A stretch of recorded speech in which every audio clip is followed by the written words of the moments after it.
நபிகள் நாயகம் ஸல்லல்லாஹு அலைஹி வஸல்லம் அவங்க யாரு?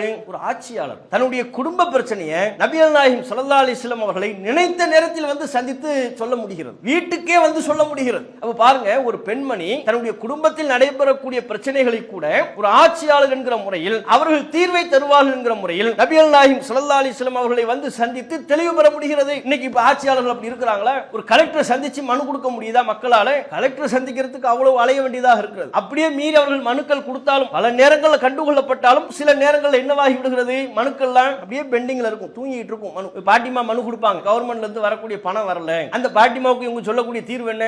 லேப்டாப் எடுங்க, செல்போனை எடுங்க, உங்களுக்கு ஒரு ஓடிபி வரும். ஓடிபினா என்ன அந்த அம்மாவுக்கு தெரியாது, லேப்டாப் எப்படி ஆன் பண்ணணும்னு தெரியாது. என்னது ஓடிபி அப்படின்னா என்னமா அப்படின்னு கேட்பாங்க. அவங்களுக்கு இவ்வளவு பரிகாரம். இப்படி அலைய வைக்கக்கூடிய நிலையை பார்க்கிறோம். சமீபத்தில் கூட பார்க்கிறோம், மக்கள் கொடுத்த மனுக்கள்லாம் மலையில குப்பையில கிடக்குது, பழைய பேப்பர் கடையில கிடக்குது, டீ கடையில பஜ்ஜி மனு, மக்கள் கொடுத்த மனு பஜ்ஜில வருது. அப்ப எந்த அளவிற்கு மக்களினுடைய மனுக்கள் பிரச்சனைகள் ஆட்சியாளர்களால் அலட்சியப்படுத்தப்படுதுங்கிறத பார்க்கும். இந்த அவலம்லாம் ரசூலுல்லாஹ்வுடைய காலத்தில் இல்லை. கண்ணியத்திற்குரிய எல்லாம் உள்ள அல்லாஹ்வின் நல்லடியார்களே, எல்லாம் உள்ள அல்லாஹ்வின் மகத்தான கிருபையினால் அருள் நிறைந்த ரமலான் மாதத்திலே அல்லாஹ்வை தொழுது வணங்கியவர்களாக அவனது ஆலயத்திலே நாம் எல்லாம் அமர்ந்திருக்கிறோம். ரமலான் மாதத்தின் முதல் ஒரு வார காலத்திற்குண்டான தலைப்பாக அன்னலாரின் ஆட்சி முறை என்கிற தலைப்பை தேர்வு செய்து நேற்றைய தினம் நபிகள் நாயகம் ஸல்லல்லாஹு அலைஹி வஸல்லம் அவர்கள் ஒரு ஆட்சியாளராக எவ்வாறு சிறந்து விளங்கினார்கள், அவர்களது காலத்திய அரசவை நடைமுறைகள் அனைத்தையும் ஒழித்து ஒரு புதிய நடைமுறையை நபிகள் நாயகம் ஸல்லல்லாஹு அலைஹி வஸல்லம் அவர்கள் உருவாக்கினார்கள் என்பதை பற்றிய துவக்கமான சில செய்திகளை நாம் பார்த்தோம். அதில் குறிப்பாக பழங்கால மன்னர்கள், ராஜாக்கள் தாங்கள் அதிகம் புகழப்பட வேண்டும் என்பதை பெரிதும் விரும்புவார்கள். நபிகள் நாயகம் மக்களால் தாம் அதிகம் புகழப்பட வேண்டும் என்பதை துளியும் விரும்பாதவர்களாக இருந்தார்கள். இன்றைய காலகட்டத்தில் உள்ள ஆட்சியாளர்கள் கூட புகழ்ச்சிக்கு அடிமையாக இருக்கக்கூடிய சூழலில் நபிகள் நாயகம் ஸல்லல்லாஹு அலைஹி வஸல்லம் அவர்களின் ஆட்சி முறையில் புகழ்ச்சிக்கு துளியும் இடம் இல்லை என்பதை சந்தேகத்திற்கு இடமில்லாத வகையில் தெளிவுபடுத்தினாங்க. பல்வேறு நேரங்களில், சமயங்களில் தன்னை சுற்றிலும் ஒரு புனித பிம்பத்தை கட்டமைக்க முற்பட்ட பொழுது அல்லாஹ்வின் தூதர் ஏகத்துவ கொள்கையின் மூலம் அந்த புனித பிம்பத்தை தகர்த்து எறிந்தார்கள், உடைத்து நொறுக்கினார்கள். அதில் பல சம்பவங்கள் இருக்கிறது. உதாரணமாக இன்னும் ஒரு சம்பவத்தை நாம் பார்க்கலாம்.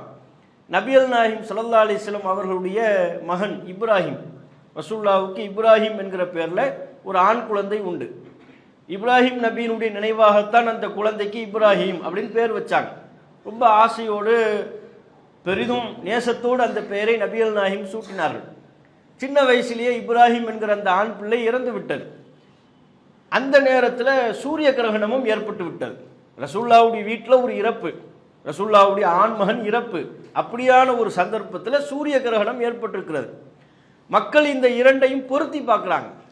கரெக்டாக ரசூலுல்லாஹ்வுடைய வீட்டில் ஒரு இறப்பு, ஒரு துக்கம், அல்லாஹ்வின் தூதருடைய மகன் இறந்த நாளில் சூரிய கிரகணம் ஏற்பட்டிருக்கிறது என்றால் சூரியன் நபிகள் நாயகத்தின் வீட்டில் ஏற்பட்ட துன்பத்திற்காகத்தான் துக்கம் அனுஷ்டிக்கிறது இப்படின்னு பேச ஆரம்பிச்சிட்டாங்க. இந்த பேச்சு ரசூலுல்லாஹ்வுடைய காதுக்கு வருகிறது. ரசூலுல்லாஹ் ஆல்ரெடி எவ்வளோ பெரிய ஒரு துன்பத்தில் இருப்பாங்க. ஆசையாக பிறந்த ஒரு ஆண்மகன் இறந்த துன்பத்தில் இருந்த பொழுது இந்த பேச்சு வேற ரசூலுல்லாஹ்வுடைய காதுக்கு வருகிறது. உடனே மக்களை அழைக்கிறாங்க. மகனை இழந்த துன்பத்தில், துக்கத்தில் இருக்கிறாங்க. அதையெல்லாம் பொருட்படுத்தாமல் அதையும் தாண்டி மக்களை அழைத்து நபிகள் நாயகம் சொன்னாங்க, என்ன பேசிக்கொண்டிருக்கிறீர்கள்? என்னுடைய வீட்டில் ஒரு இறப்பு ஏற்பட்டதற்காக வேண்டி சூரியன் துக்கம் அனுஷ்டிக்குதா? அப்படியான ஒரு தேவை அவசியம் உண்டா? நீங்க சூரியனை பற்றி, சந்திரனை பற்றி என்னதான் புரிந்து வைத்திருக்கிறீர்கள்? ரசூலுல்லாஹ் மிக தெளிவாக சொன்னார்கள், இன்ன ஷம்ஸ வல் கமர் ஆயத்தானி மின் ஆயாத்தில்லாஹ், சூரியனும் சந்திரனும் அல்லாஹ்வின் இரு அத்தாட்சிகள். லா யன்ஹசிஃபானி லிமௌத்தி அஹதின், யாருடைய மரணத்திற்காகவும் அவை துக்கம் அனுஷ்டிக்க வேண்டிய தேவை இல்லை.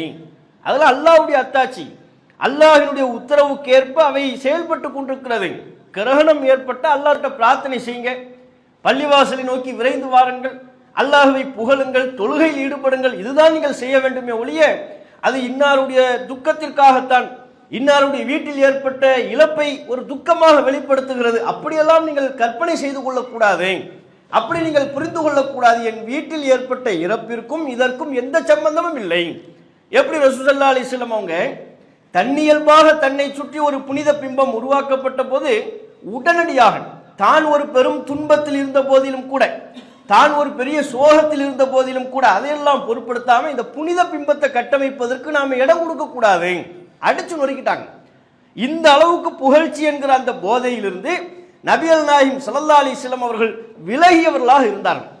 என்ன காரணம்?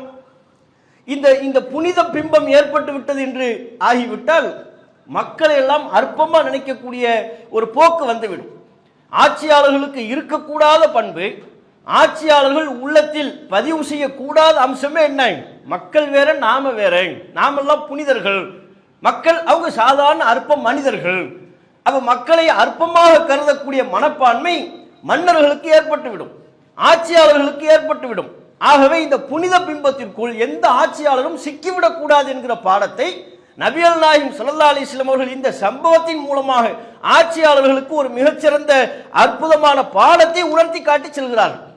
ஆட்சியாளர்கள் மண்டையில் இதை ஏத்தாதீங்க, எல்லாரும் சமம், மக்களும் நீங்களும் சமம், அனைவரும் ஒரே மாதிரியாகத்தான் இருக்கிறீர்கள், மக்களில் ஒருவராக மக்களோடு தன்னை பொருத்தி கொள்ளக்கூடிய ஒரு மைண்ட் செட்ல மனப்பான்மையில தான் ஆட்சியாளர் இருக்கணுமே ஒழிய மக்கள் வேற, அவர்களை ஆட்சி செய்யக்கூடிய ஆட்சியாளர்கள் நாம வேற. இந்த புனித பிம்பம் கட்டமைத்து விட்டால் என்ன ஆகும் தெரியுமா? ஒய்யாரத்தில் உட்கார்ந்து இருப்பாங்க மக்கள், சாமானிய மக்கள் நம்ம எல்லாம் மேலே இருந்து கீழே பார்ப்பார்கள். அவங்க மேலே இருந்து கீழே பார்க்கக்கூடிய மனநிலைக்கு சென்று விட்டால் நம்மை அற்பமாக நடத்துவார்கள். நமது குரல் அவர்களுக்கு கேட்காது, நமது வழி அவர்களுக்கு புரியாது, நம்முடைய தேவைகள் என்னவென்று அவர்களுக்கு தெரியாது. ஏன்? அவங்க அற்பமானவர்கள், சாதாரண மனிதர்கள். நமது நாட்டின் பிரதமர் கூட இந்த புனித பிம்பத்தை எல்லா ஆட்சியாளர்களும் கட்டமைக்க முற்படுவாங்க. ஒவ்வொரு காலகட்டத்திலையும் குர்ஆன் சொல்லுகிற வரலாற்றின் படியும் அதுதான். ஃபிரௌன் தன்னை என்னன்னு சொன்னான்? ஒரு ஆட்சியாளர் தான். ஆனா குர்ஆன் என்ன சொல்கிறது? அவன் ஆட்சியாளன் என்பதை தாண்டி தனக்கு ஒரு, நான் சொல்றதை நீங்க கேட்கணும். அப்போ அவன் சொல்வதை மக்கள் எல்லோரும் கேட்க வேண்டும் என்றால் அதுக்கு என்ன பிம்பத்தை உருவாக்கணும்? அன ரப்புக்குமுல் அலா, நீங்கள் வணங்குகிற தெய்வங்கள்ல நான் உயர்ந்த தெய்வம், நான் தான் உங்களுடைய ரப்பு. அந்த பிம்பத்தை கட்டமைத்தான். அப்படி கட்டமைத்தால்தான் தான் சொல்லக்கூடிய சட்டங்கள் எதுவாக இருந்தாலும் எதிர்த்து எந்த குரலும் எழுப்பப்படாம எல்லோரும் மக்கள் கட்டுப்படுவார்கள். தான் எவ்வளவு அநியாயம் பண்ணாலும் அக்கிரமம் பண்ணாலும் அவர் சாதாரண ஆளா? புனிதர்பாவரு, கடவுள் ரேஞ்சிக்கு உள்ளவரு, கடவுளை விட மிஞ்சியவர். இப்படியான ஒரு மனப்பான்மையில ஆட்சியாளர் செய்யக்கூடிய அராஜகங்கள் எல்லாம் சகித்துக் கொள்ளப்படும் மக்களால.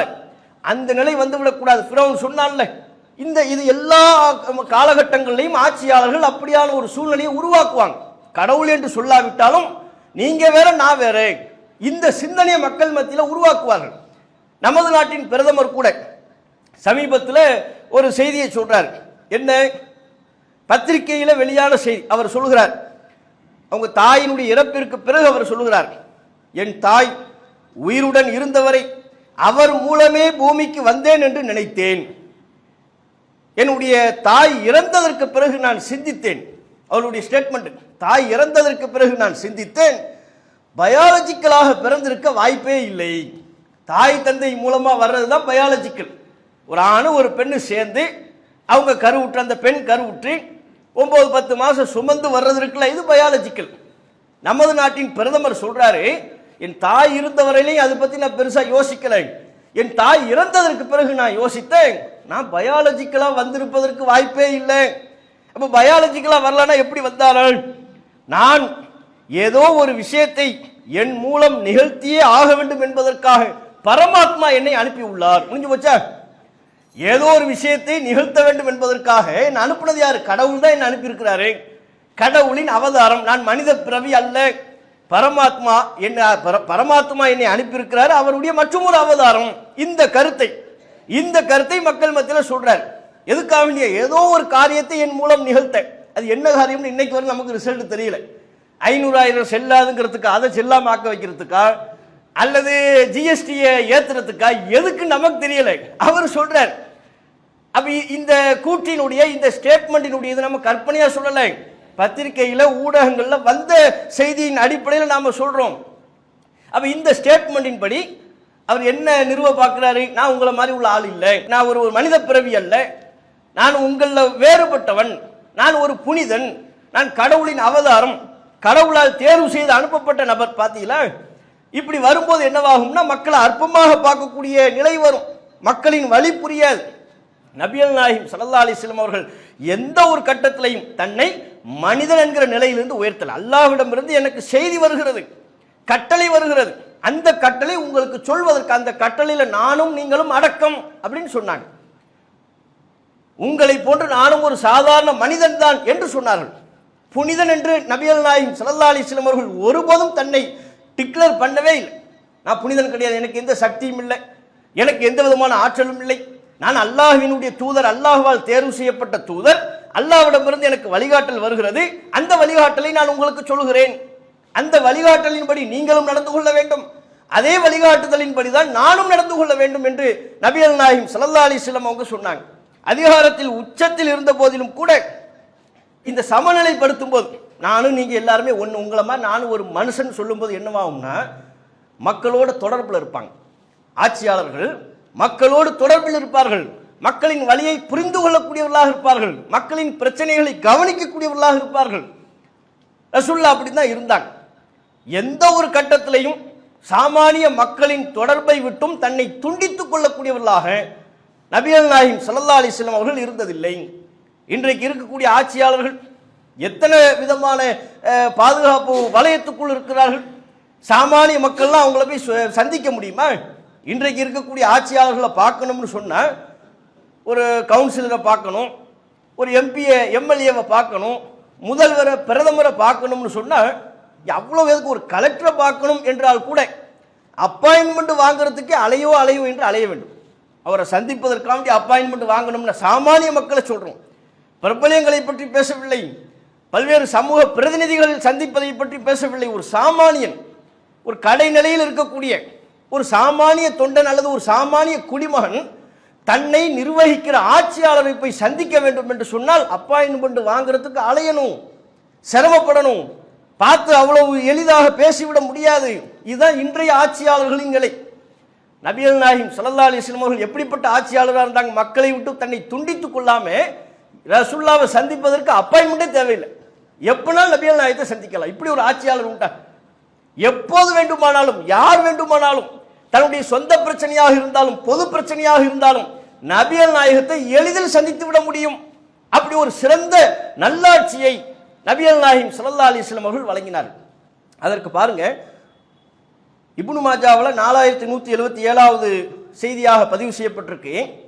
சஹாபாக்கள் சொல்றாங்க, ரசூலுல்லாஹ் எந்த அளவுக்கு மக்களை எளிதில் அணுகக்கூடிய ஒரு ஆட்சி தலைவராக இருந்தார்கள் என்றால், மதீனாவின் நகரில் சுற்றக்கூடிய ஒரு அடிமை பெண்மணி, இன் காணத்தில் அமத்து மின் இமாஇ அஹ்லில் மதீனா ல தஅഖுது பியதி ரசூலில்லாஹி ஸல்லல்லாஹு அலைஹி வஸல்லம் ஃபதன்தலிகு பிஹி ஹைது ஷாஅத்.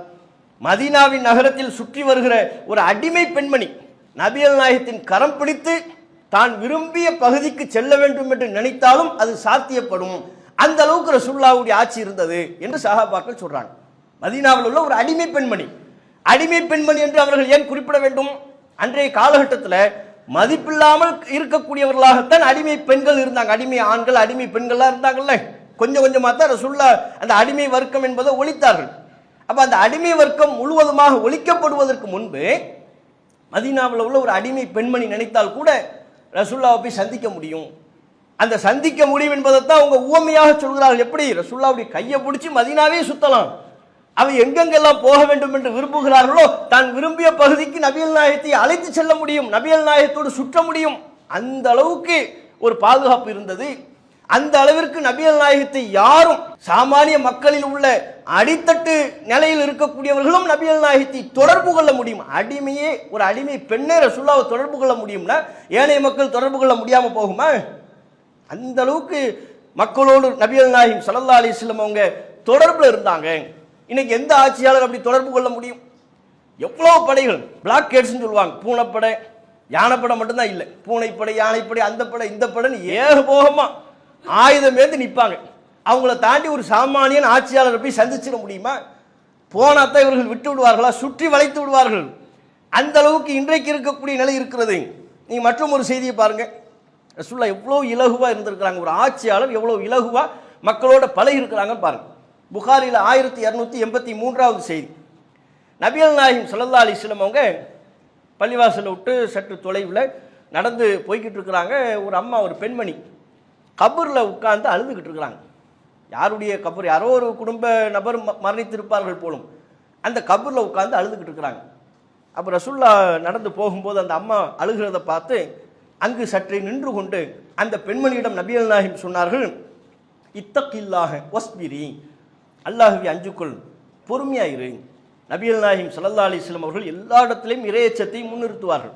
இறையச்சத்தை முன்னிறுத்தி அவர்களுக்கு சொல்ல வேண்டிய அறிவுரையை சொல்வார்கள். துன்பத்தில் இருக்கிறாங்கன்னு தெரியுது, அழுகிறத பார்க்குறாங்க. அல்லாஹுடைய அச்சத்தை முன்னிறுத்தி சொல்லிவிட்டு இத்தகில்லாஹ, அல்லாஹ்வை பயப்படுமா, இஸ்பிரி, பொறுமையாயிரு என்று நபிகள் நாயகம் அறிவுரை சொன்னார்கள். அந்த அம்மா அழுதுகிட்டு இருக்கிறாங்க. பின்னால் யார் நிற்கிறாங்கன்னு தெரியல. ரசூலுல்லாஹ் என்று அந்த அம்மா அறியவில்லை. இலைக்க அண்ணி, அந்த அம்மா சொல்றாங்க, உங்க வேலையை பார்த்துட்டு போங்க. யார? ரசூலுல்லாஹை பார்த்து. இலைக்க அண்ணி, உங்கள் வேலையை பார்த்து விட்டு போங்கள், என்னை விட்டு தூரமாகுங்கள். ஃபஇன்னக லம் துஸப பி முஸீபத்தி, என்ன பொறுமையா இருக்கிறீங்க, எனக்கு ஏற்பட்ட துன்பம் உங்களுக்கு வந்தா தெரியும். இப்படி நம்ம சாமானிய மக்கள் பேசுவோம்ல, சரிப்பா பொறுமையா இருப்பான்னு சொன்னா, எனக்கு வந்தது உனக்கு வந்தா தெரியும் பார். இவர் எதை எடுத்தாலும் அப்படி சொல்வார். திடீர்னு வயிறு வலிங்குவார். சரிங்க, வயிறு வலி தானங்க, பொறுமையா இருக்குன்னா, எப்பா தலைவலியை கூட தாங்கிடலாம், வயிற்று வலியை தாங்க முடியுமா? எது? அவருக்கு வயிற்று வலி வரும்போது திடீர்னு ஒரு வாரம் கழிச்சு அவருக்கு தலைவலி வரும். இந்த வயிற்று வலியை கூட தாங்கிடலாம், தலைவலி இருக்குதே தாங்கவே முடியாதுங்குவார். அவருக்கு என்ன பிரச்சனை வருதோ அந்த பிரச்சனை தான் ரொம்ப பெருசு, உலகத்திலேயே பெருசு அதுதான் அப்படின்னு சொல்வார். தனக்கு ஏற்பட்டது உனக்கு வந்தால் தெரியும், மற்றவர்களுக்கு வந்தால் தெரியும் என்று சொல்வார்கள். இது மனித இயல்பு. இந்த அடிப்படையில் அந்த அம்மா சொல்றாங்க, உங்க வேலையை பார்த்துட்டு போங்க, எனக்கு ஏற்பட்ட துன்பம் உங்களுக்கு வரவில்லை. ரசூலுல்லாஹ் அறிவுரை சொல்லிட்டு கிளம்பிட்டாங்க, வீட்டுக்கு போயிட்டாங்க. அதற்கு பிறகு அதை பார்த்துட்டு அந்த அம்மாட்ட சொல்றாங்க, வந்தது யாருன்னு தெரியுமா? நீ பாட்டு வேலையை பார்த்துட்டு போன்னு சொல்லிட்டீங்களே, அவங்க அல்லாஹ்வின் தூதர், ரசூலுல்லாஹ்ட்ட இப்படி நீங்க பேசியிருக்கிறீங்க அப்படிங்கிறாங்க. அப்படியான்னு சொல்லி நேராக ரசூலுல்லாஹ்வை சந்திக்கிறதுக்கு வீட்டுக்கு போயிட்டாங்க. அதை பற்றி கூட அந்த அறிவிப்பில் இடம்பெறுகிறது. அந்த பெண்மணி ஃபஅத்தத் பாபன் நபி, நபிகள் நாயகம் ஸல்லல்லாஹு அலைஹி வஸல்லம் அவர்களின் வீட்டு வாசலுக்கு சென்றார்கள். ஃபலம் தஜித் இந்தஹு பவ்வாபீன், வீட்டு வாசலில் எந்த வாயில் காவலர்களையும் பார்க்கவில்லை. வாயில் காவலர்கள்லாம் கிடையாது, செக்யூரிட்டி, அந்த அடுக்கு இந்த அடுக்கு, 8 அடுக்கு பாதுகாப்பு, எக்ஸ் பிரிவு, ஒய் பிரிவு, இசட் பிரிவு. ரசூல் ஸல்லல்லாஹு அலைஹி வஸல்லம் அவர்களுக்கு 0 செக்யூரிட்டிங்கிறது. என்ன எக்ஸ் செக்யூரிட்டி, 8 அடுக்கு பாதுகாப்பு, 7 அடுக்கு, 0 அடுக்கு பாதுகாப்பு தான். எந்த சுற்றிலும் எந்த சைரனும் கிடையாது. இன்றைக்குள்ள ஆட்சியாளர்கள் பவனி வருவதை போல நபிகள் நாயகம் ஸல்லல்லாஹு அலைஹி வஸல்லம் அவர்கள் அன்றைக்கு பவனி வந்திருப்பார்களேயானால், மதீனா நகரத்தில் சுற்றி திரிந்திருப்பார்களேயானால், வரும்போதே அந்த பெண்மணி கண்டுபிடிச்சிருப்பாங்கல்ல, ஒரு பெரிய படை பட்டாளம் வர சத்தம் கேட்குது, யாரு? ரசூலுல்லாஹ் தான் இருப்பாங்கன்னு தெரிஞ்சிருப்பாங்களே. தெரியல.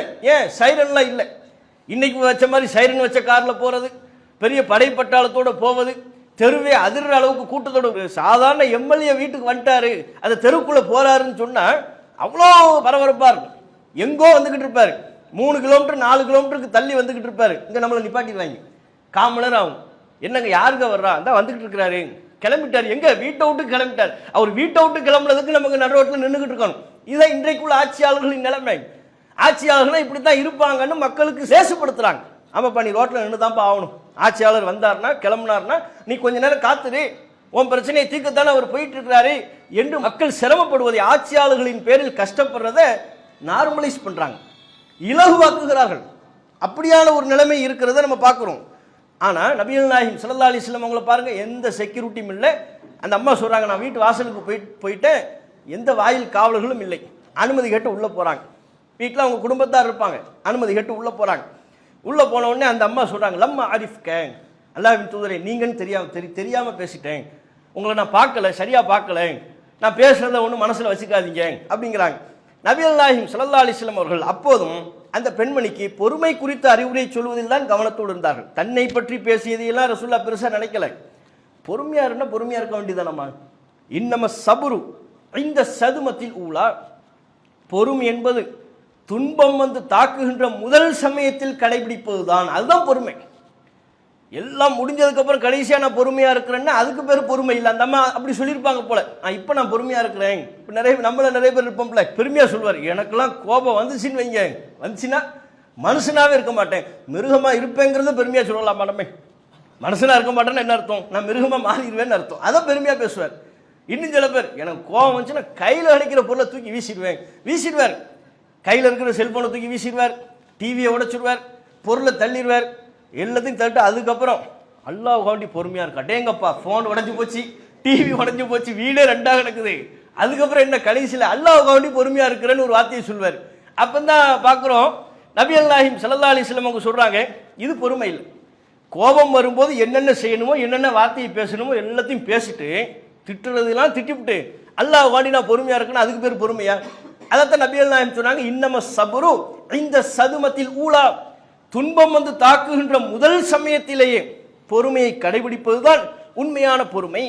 அதை உங்க வாழ்க்கையில் நீங்க கடைபிடிங்க என்று அந்த அம்மாவுக்கு நபிகள் நாயகம் அறிவுரை சொன்னார்கள் என்கிற செய்தியை புகாரில 1283வது இலக்கத்தில் பதிவானதை நம்ம பார்க்கிறோம். இப்போ இதில் தெரிந்து கொள்ள வேண்டியது, ரசூலுல்லாஹ்வுக்குன்னு வீட்டில் வாயில் காவலர்கள் இல்லை, சுற்றி பாதுகாப்பு இல்லை, செக்யூரிட்டி கிடையாது, சைரன் வச்ச கார் இல்லை, ஒட்டகத்திலேயே அது ஏன் வச்சாங்களே, ஒட்டகத்துக்கு முன்னால் ஒரு 3 ஒட்டகம், பின்னால் ஒரு 2 ஒட்டகம், அப்படி இருந்துச்சா? கிடையாது. பல நேரங்களில் ரசூலுல்லாஹ் கழுதையில் போவாங்களாம். நம்மளாம் அப்படி போவோமா?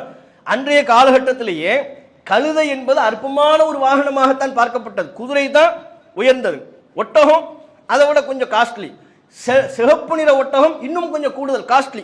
இப்போ இன்னைக்கு ரேஞ்ச் ரோவர் அந்த அது இதுன்னு பல வகை கார்கள் சொல்றாங்கல்ல, 8 கோடி 10 கோடி காரில் அந்த வசதி இருக்கிறது இந்த வசதி இருக்கிறது. அது மாதிரி அன்றைக்குள்ள காலகட்டத்தில் ரொம்ப மட்டமான எல்லாரும் பயன்படுத்துகிற சாதாரண வாகனம் கழுதை.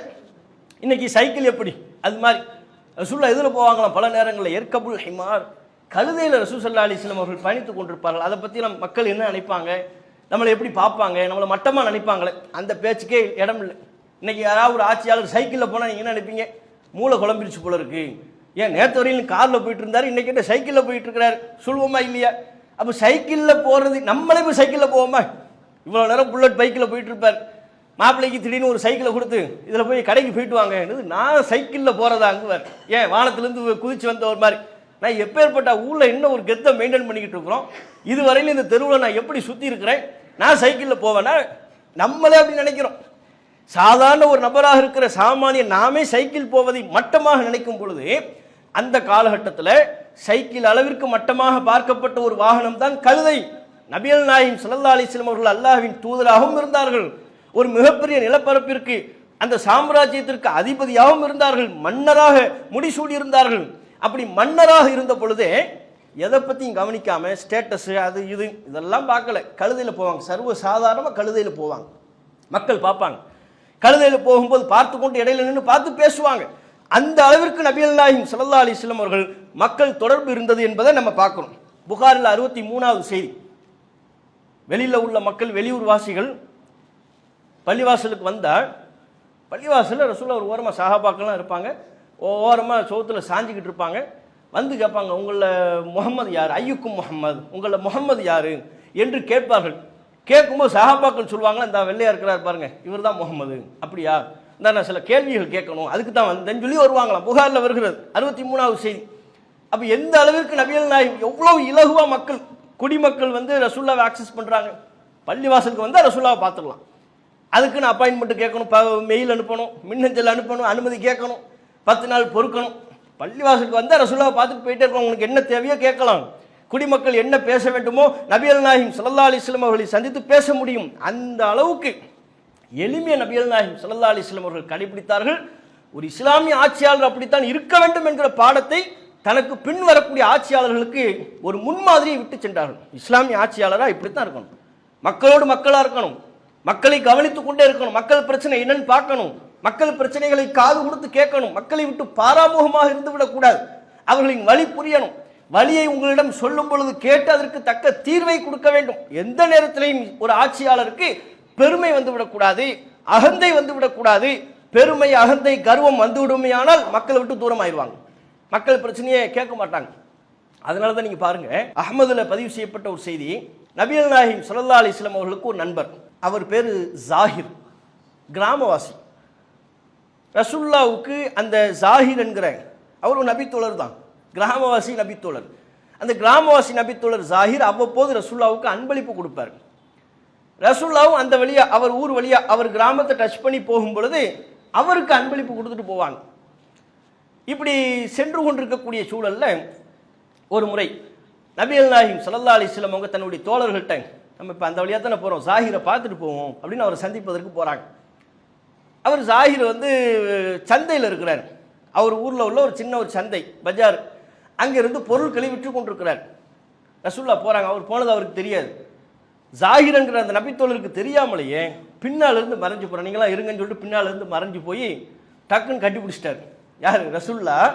ஒரு மன்னர், ஒரு அதிபர் அந்த ஜாஹிர்ங்கிற நபித்தோழரை, ஒரு கிராமவாசி அரபி, அன்றைக்கு உள்ள காலகட்டத்தில் கிராமவாசின்னு சொன்னால் இப்போ இன்றைக்கி நம்ம மலைவாழ் மக்கள், ஒரு ஒதுக்குப்புற பகுதிகளில் இருப்பவர்கள் மட்டமாக பார்க்கப்படுறாங்கல்ல. இஸ்லாத்தில் அந்த அப்படியான எந்த பாகுபாடும் இல்லை, எந்த மட்டமும் கிடையாது. எல்லாருமே ஒன்று தான். நீ சிட்டியில் இருந்தாலும், நகரத்தில் இருந்தாலும், ஊரில் இருந்தாலும், மலையில் இருந்தாலும், மலை அடிவாரத்தில் இருந்தாலும், கீழே இருந்தாலும், எங்கே இருந்தாலும் நீ மனுஷன், அவ்வளவுதான். அப்படித்தான் நம்ம பார்க்கணும். நபிகள் நாயகம் ஸல்லல்லாஹு அலைஹி வஸல்லம் அவங்க இந்த கிராமவாசி அரபிகள்லாம் மக்கள்கிட்ட மட்டமாக பார்க்கப்படுற ஒரு நிலை இருக்குது. அதுலேயும் அவருக்கு தோற்ற குறைபாடு, முகத்தோற்றமாக அவ்வளோ அழகாக இருக்காங்க, ஹதீஸுகளில் வருது. அவரை போய் பார்த்துட்டு பின்னால் வந்து அப்படி கட்டி பிடிச்சிடுறாங்க. இவர் யார்ப்பா என்னை கட்டி பிடிச்ச, விடுங்க விடுங்க அப்படிங்கிறாரு. அவருக்கு தெரியலையா, ஒன்னே ரசூல் அது பஜார் தானே, சந்தை தானே. திடீர்னு சத்தம் கொடுக்குறாங்க, மையஸ்தரி ஹாதல் அப்து, இந்த அடிமையை உங்களில் விலைக்கு வாங்க போவர் உண்டா அப்படிங்கிறாங்க ரசூல்லா. விளையாடுறாங்க நகைச்சுவையா. அவருக்கு அவ்வளோதான், ஆஹா அடிமையா, யாராவது நம்மளை விற்க பார்க்கறது, என்னை விடுங்க அப்படிங்கிறாரு. திரும்பி பார்த்தா ரசூல்லா, ஓ நீங்கள் தானே அல்லாஹ்வின் தூதரே, கொஞ்ச நேரத்தில் என்னை விற்க பார்த்தீங்களே, அப்போ நான் ரொம்ப மட்டமாக இருக்கிறேன்னா என்னை போய் நீங்கள் விற்க பார்த்தீங்களா, என்னை யாராவது காசு கொடுத்து வாங்குவானா அப்படிங்கிறார். என்னை காசு கொடுத்து வாங்குவார்களா, நான் மட்டமானவன் அல்லாஹ்வின் தூதரே அப்படின்னார். நான் மட்டமானவன், மக்களின் பார்வையில் நான் மட்டமானவன், விலை போகாதவன். நபிகள் நாயகம் ஸல்லல்லாஹு அலைஹி வஸல்லம் அவர்கள் சொன்னார்கள், ஜாஹிரே, மக்களின் பார்வையில் நீங்கள் விலை போகாதவராக இருக்கலாம், நிச்சயமாக அந்த இன்தல்லாஹி, நீங்கள் அல்லாஹ்விடத்தில் காலின், விலை உயர்ந்தவர், விலை மதிப்பே இல்லாத உயர்ந்தவர் நீங்கள். அல்லாஹ்விடத்தில் நீங்கள் லைஸ பி காசித், மட்டமானவர் அல்ல என்று நபிகள் நாயகம் ஸல்லல்லாஹு அலைஹி வஸல்லம் அவர்கள் அவருக்கு சொன்னாங்கங்கிற செய்தியை பார்க்கணும். பாருங்க எப்படி நடக்குது. ஒரு அதிபர் ஒரு குடிமகனை கட்டி பிடித்து சர்வ சாதாரணமான முறையில் நகைச்சுவையாக பேசி தம்முடைய அன்பை பரிமாறுகிறார். இப்படிலாம் நடக்குமா? இன்னைக்கு உள்ள அதிபர்கள், ஆட்சியாளர்கள் நம்மளை கட்டி பிடிக்க வேண்டிய அவசியம் இல்லை, தொடுவார்களா? நாம் அவர்களுக்கு தொட்டோம்னா, இன்னைக்கு இது மாதிரி போயிட்டோம், நீங்கள் முஸ்லீமாக இருந்தால் அவ்வளோதான். முதல் குண்டு வச்சிருக்கியான்னு பாரு, போடு, இவனுக்கு ஒரு ஊப்பாவை போடு, ஒரு பொடா 2 பொடாவை போடு, 3 தடாவை போடு, பொடா தடாலாம் இப்போ இருக்கான்னு தெரியல. இப்படியான ஏகபோக வழக்குகளை என்ன செஞ்சிருவாங்க. யார் யார் நீ பாட்டுக்கிட்ட ஆட்சியாளருக்கு பக்கத்தில் வர்ற, முண்டி எடுத்து கொண்டு வருகிறாய், நம்மளை விடுங்க, வெளியாட்களை விடுங்க. அவங்க கட்சிக்காரர்களே தலைவரேன்னு பக்கத்தில் போவாங்க, குண்டு கட்டா தூக்கி தூக்கி வீசிடுவாங்க. எதுக்கு என் தலைவர்கிட்ட நீ வர்ற, அவரை அடிக்கிற மாதிரி வர்ற, பாயிற மாதிரி வர்ற, நெருங்க விட மாட்டார்கள். ஆட்சியாளர்களிடம் அவர்களுடைய கட்சிக்காரர்களை நெருங்க முடியாத அளவிற்கு ஒரு பாதுகாப்பு வளையத்தை ஏற்படுத்தியிருக்கும் இந்த காலகட்டத்தில் நாம் நபிகள் நாயகம் ஸல்லல்லாஹு அலைஹி வஸல்லம் அவர்கள் ஒரு ஆட்சியாளராக எந்த அளவிற்கு மக்களோடு ஒரு எளிமையான அணுகுமுறையை கடைபிடித்தார்கள் என்பதை நம்ம பார்க்கணும்.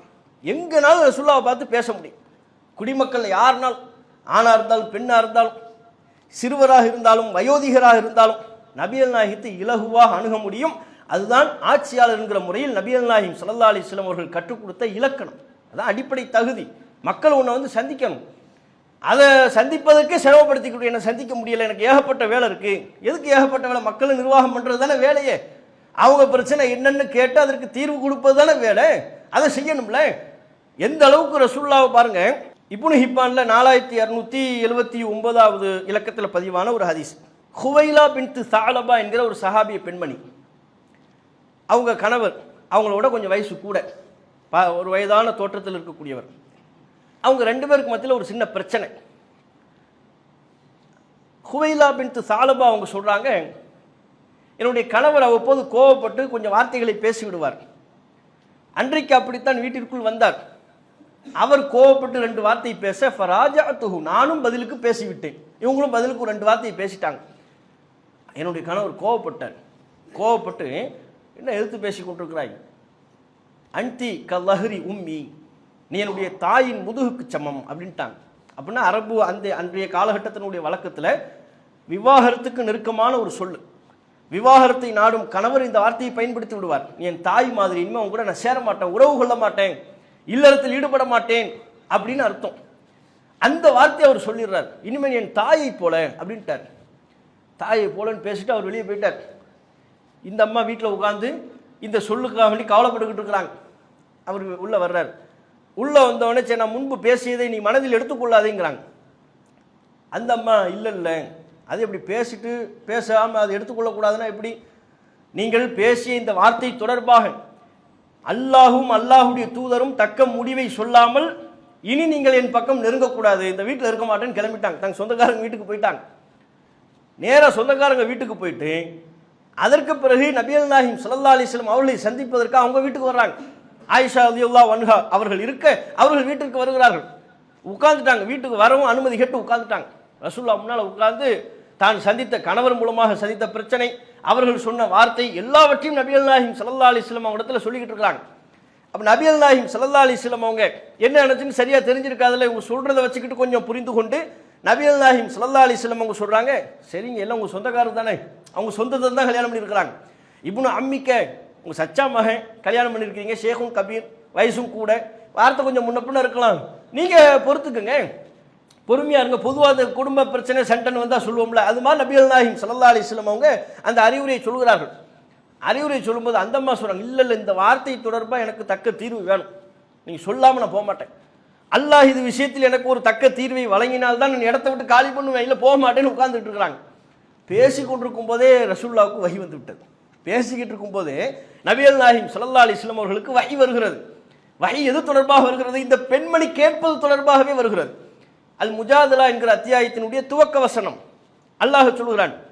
அந்த வஹீல அவங்களுக்கு அருளப்பட்ட அந்த நேரத்தில் அருளப்பட்ட வசனம், கது சமி அல்லாஹு கௌலல்லதி துஜாதிலுக்க ஃபி ஜௌஜிஹா வ தஷ்தகி இலல்லாஹ் வல்லாஹு யஸ்மஉ தஹாவுரகுமா. நபியே, ஒரு பெண்மணி உங்களிடத்தில் தன்னுடைய கணவன் சம்பந்தமாக வாதம் செய்ததையும் அது தொடர்பாக உங்களிடத்தில் முறையிட்டதையும் அல்லாஹ் கேட்டுவிட்டான். எல்லாவற்றையும் அல்லாஹ் கேட்கிறவன், அதற்கு அல்லாஹ் தக்க தீர்வை தருகிறான்ங்கிற அடிப்படையில் கருத்துக்கள் வருகிறது. அவர் தன்னுடைய மனைவியை தன்னுடைய தாய்க்கு சமம்னு சொன்னார்ல, இது குற்றம். இப்படி சொன்னால் அது கிட்டத்தட்ட விவாகரத்து மாதிரி. அப்ப மீண்டும் அந்த மனைவியோடு சேர வேண்டும் என்றால் அதற்கு பரிகாரம் உண்டு. என்ன பரிகாரம்? ஒரு அடிமையை விடுதலை செய்ய வேண்டும். அடிமையை விடுதலை செய்வதற்கு சக்தி இல்லையா, 2 மாதம் தொடர்ச்சியாக நோன்பு நோக்க வேண்டும். அதற்கும் சக்தி இல்லை என்று சொன்னால் அவர் 60 ஏழைக்கு உணவளிக்க வேண்டும் என்ற இந்த பரிகாரத்தை செய்ய வேண்டும் என்று நபிகள் நாயகம் ஸல்லல்லாஹு அலைஹி வஸல்லம் அவர்களுக்கு வஹி வருகிறது. இந்த சட்டத்தை அங்கே சொல்லிடுறாங்க. வஹி வந்த உடனே அந்த பெண்மணிட்ட சொல்றாங்க, ஹுவைலா, உன் தொடர்பாக அல்லாஹ் எனக்கு வசனத்தை அருளி விட்டான், இந்த நீங்க கேட்டது தொடர்பான சட்டம் அப்படின்னு சொல்லிட்டாங்க. சொன்ன உடனே இப்போ அடுத்து அவங்களுக்கு கவலை, அந்த அளவுக்கு அவர்கிட்ட வசதி இல்லையே அப்படின்னு. இவங்க நேரம் சண்டை ஓடிக்கிட்டு இருக்கு.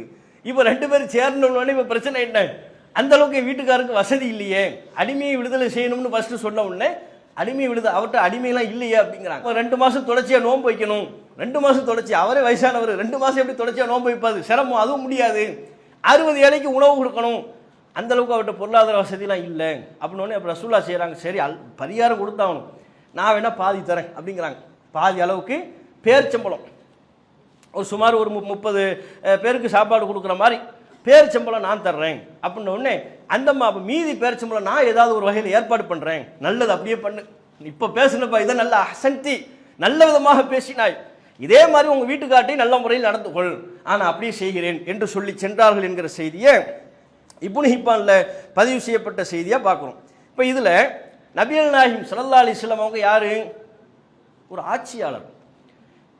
தன்னுடைய குடும்ப பிரச்சனையை நபிகள் நாயகம் ஸல்லல்லாஹு அலைஹி வஸல்லம் அவர்களை நினைத்த நேரத்தில் சந்தித்து சொல்ல முடிகிறது, வீட்டுக்கே சொல்ல முடிகிறது.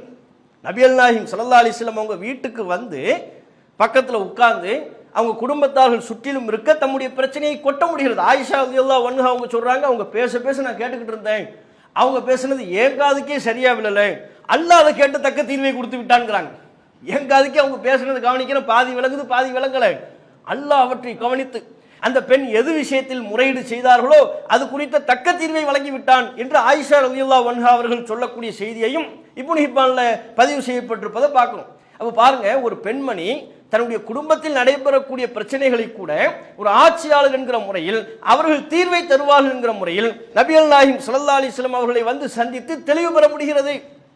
இன்னைக்கு இப்போ ஆட்சியாளர்கள் அப்படி இருக்கிறாங்களா? ஒரு கலெக்டரை சந்திச்சு மனு கொடுக்க முடியுதா மக்களால்?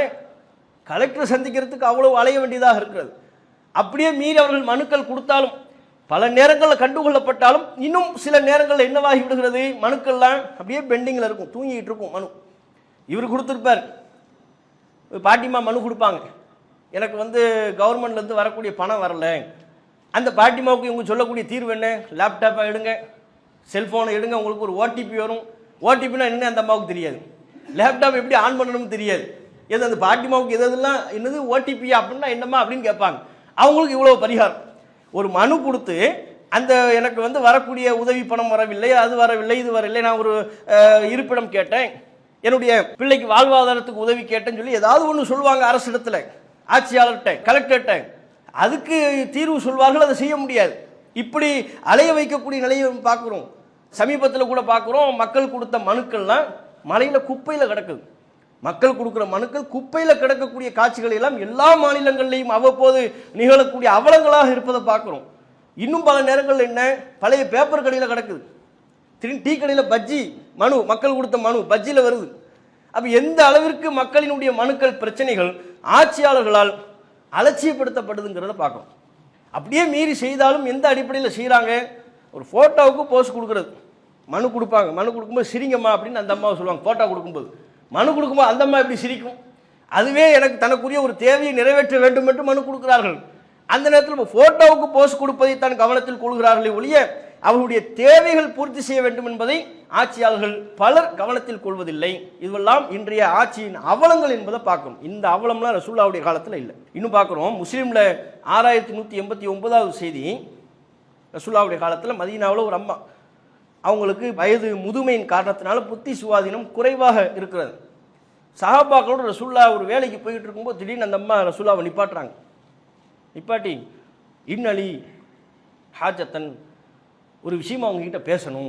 யார்? அவங்க கொஞ்சம் புத்தி சுவாதனம் குறைவாக இருக்குது, வயது முதுமையின் காரணத்தினால. அந்த அம்மா சொல்கிறாங்க, ஒரு விஷயம் அவங்ககிட்ட பேசணும். ரசூலுல்லாஹ் சஹாபாக்கள் ஒரு வேலையாக போயிட்டு இருக்கிறாங்க. அப்படியா, என்னம்மா சொல்லுங்கள். யார்கிட்ட? அவங்ககிட்ட. என்னன்னு சொல்லுங்கள்.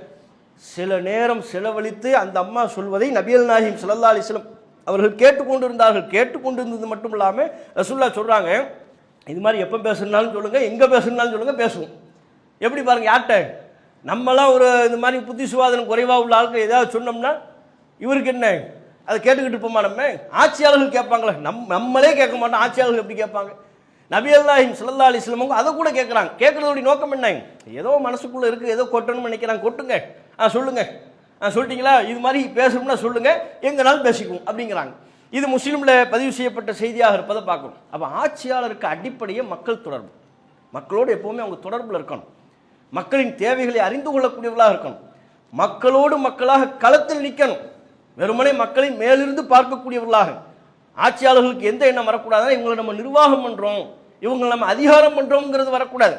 நம்மிடம் உள்ள அதிகாரத்தின் மூலம் மக்களுக்கான உரிமையை நம்மிடம் பெறுகிறார்கள் அப்படி அவங்க நினைக்கணும்.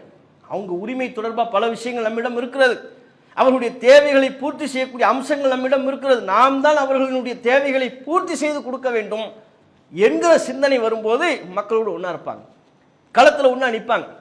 நீங்கள் பாருங்கள், ரசூலுல்லாஹ் வந்து வேடிக்கை பார்க்கக்கூடிய ஆட்சியாளராக இல்லாமல் எல்லா துன்பங்களையும் எல்லா இடர்பாடுகளையும் மக்களோடு மக்களாக களத்தில் நின்றார்கள் என்பதற்கு பல சான்றுகளை பார்க்குறோம். அஹ்ஸாப் யுத்தம் புகாரில் 4106வது செய்தியாக இடம்பெற்றிருக்கிறது. அஹ்ஸாப்பில் அந்த யுத்தம் நடைபெறக்கூடிய சந்தர்ப்பத்தில் எதிரிகள் தம்மை தாக்கிவிடக்கூடாது, தம்முடைய மக்களை தாக்கிவிடக்கூடாது என்பதற்காக வேண்டி ஒரு பெரிய குழி தோன்றாங்க. எல்லாரும் குழி தோண்டி கொண்டிருக்கும் பொழுது நபிகள் நாயகம் ஸல்லல்லாஹு அலைஹி வஸல்லம் அவர்கள் வேடிக்கை பார்க்கல, ரசூலுல்லாஹ்வும் குழி தோன்றாங்க. ரசூல் ஸல்லல்லாஹு அலைஹி வஸல்லம் அவர்களும் வயிற்றில் கல்லை கட்டி கொண்டு, பசி, எல்லாம் பசியில் ஒழுங்காக சாப்பாடு இல்லாமல் ஒரு கல் 2 கல்லுன்னு கட்டிக்கிட்டு குழியை தோண்டி கொண்டிருந்தார்கள். அல்லாஹ்வின் தூதரும் வயிற்றில் பசியை வைத்துக் கொண்டு கல்லை கட்டி கொண்டு குழி தோண்டினார்கள் என்கிற செய்தியை பார்க்கிறோம். ஒரு கவி பாடிக்கொண்டே, இறைவா லவ்லா அன்த, நீ இல்லை என்றால் மகுத்ததைனா, நாங்கள் நேர்வழி பெற்றிருக்க மாட்டோம். ஒலா தசத்தக்குனா, நாங்கள் தர்மம் செய்திருக்க மாட்டோம். ஒலா சல்லைனா, தொழுதிருக்க மாட்டோம். எல்லாமே இறைவா உன் மூலமாக தான் இந்த நேர்வழி கிடைத்தது. இந்த தொழுகை, இந்த தர்மம், இதுவெல்லாம் உன் மூலமாக கிடைத்தது. எங்களுக்கு சக்கீனத் என்கிற மன அமைதியைத்தா, எதிரிகளை களத்தில் சந்திக்கின்ற பொழுது எங்களுக்கு உறுதிப்பாட்டைத்தா என்று நபிகள் நாயகம் ஸல்லல்லாஹு அலைஹி வஸல்லம் அவர்கள் ஒரு கவித்துவமான நடையில் இந்த வாசகத்தை சொல்லிக்கொண்டே குழி தோண்டினார்கள், அகல் தோன்றாங்க. மக்களோடு மக்களாக சேர்ந்து, சஹாபாக்களோடு சேர்ந்து. இப்படி ஒரு ஆட்சியாளரை பார்க்க முடியுமா? இந்த ஆட்சியாளர்கள்லாம் இதை தூக்கிட்டு ஒரு திடீர்னு பார்த்தா தூய்மை இந்தியான்னு வருவாங்க, கடலை தூய்மைப்படுத்த போகிறோம், குப்பை எடுக்க போகிறோம்னு வந்து ஒரு 2 ஸ்டில்லு, அவ்வளோதான், முடிஞ்சு போச்சு. ஃபோட்டோவுக்கு போஸ் கொடுத்துட்டு அதுக்கப்புறம் கிளம்பிடுவாங்க. அந்த நேரத்தில் கூட்டுற குப்பை கூட குப்பையில் தான் இருக்கும். அது அங்கேருந்து எடுத்து பீச்சு ஓரத்தில் போட்டு அதை என்ன செய்கிறது, எடுத்துகிட்டு போகிற மறுபடியும் கூட்டுவதை போல ஒரு பாவனை செய்வது, இதுதான் நடந்துக்கிட்டு இருக்கு.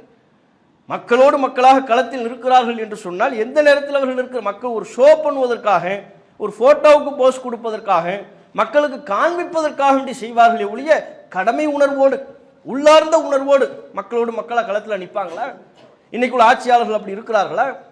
இன்னும் நம்ம பார்க்குறோம், ரசூல் ஸல்லல்லாஹு அலைஹி வஸல்லம் அவங்க அந்த அஹ்ஸாப் நிகழ்வுலேயே இன்னும் ஒரு சம்பவம் நடக்குது. இன்னா யௌமல் ஹந்தகி நஹ்ஃபிரு, ஹந்தக்காவண்டி நாங்கள் குழி தோண்டி கொண்டிருந்தோம். தோண்டிகிட்டு இருக்கும்போது திடீர்னு பார்த்தா ஒரு பெரிய பாறை, அதை எங்களால் உடைக்க முடியலை.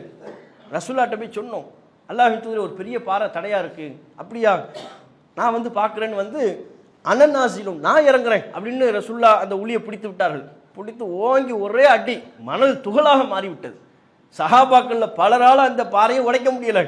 ரசூல்லா அந்த அனநாசிலும் நான் இறங்குறேன் அப்படின்னு சொல்லிட்டு உளியை பிடிக்கிறாங்க. ஒரு அடி, ஒற்றை அடியில் அந்த பாறை சிதறிவிட்டது, மணல் துகள்களாக மாறிவிட்டது என்று சஹாபாக்கள் சொல்கிறாங்க. அப்படி சொல்லி கொண்டிருக்கும் பொழுது அப்போ தான் ரசூலுல்லாஹ்வுடைய வயிற்றை பார்க்குறாங்க, ஃபுல்லாக கல்லை கட்டுப்பட்டுருக்கு. இந்த ஜாபீர் அவங்க பார்க்குறாங்க, நாங்கள் 3 நாளாக சாப்பிடல, 3 நாளாக சாப்பிடுவதற்கு சரியாக உணவு இல்லாமல் இந்த குழியை தோண்டி கொண்டிருந்தோம். ரசூலுல்லாஹ்வுடைய இந்த நிலையை பார்த்த உடனே அவருக்கு கண்ணெலாம் கலங்குது. ரசூலுல்லாஹ் அல்லாஹ்வின் தூதர், ஒரு ஆட்சியாளர், அல்லாஹ்வின் தூதர் நம்ம எப்படி வச்சுருக்கிறோம், ஒழுங்காக சாப்பிட்றதுக்கு சாப்பாடு இல்லாமல் வச்சுருக்கிறோமே, எனக்கு கண்ணு கலங்கி விட்டது. உடனே ரசூலுல்லாஹ்ட்ட அவங்க அனுமதி கேட்குறாங்க, ஜாபீர் அவர்கள், அல்லாஹ்வின் தூதரே இதன்லி இலல் பைத்தி, நான் வீடு வரை செல்வதற்கு எனக்கு அனுமதி தாங்க அப்படின்னு சொல்லி அனுமதி கேட்குறாங்க. சரி போயிட்டு வாங்கங்கிறாங்க. வீட்டுக்கு போகிறாங்க. போய் மனைவிட்ட சொல்கிறாங்க நடந்த சம்பவத்தை. தன்னுடைய மனைவிடத்தில் ஜாபீர் அவர்கள் குறிப்பிடுகிறார்கள். இந்த மாதிரி குழி தோண்டிக்கிட்டு இருந்தோம், இப்படி சம்பவம் ஆகிப்போச்சு.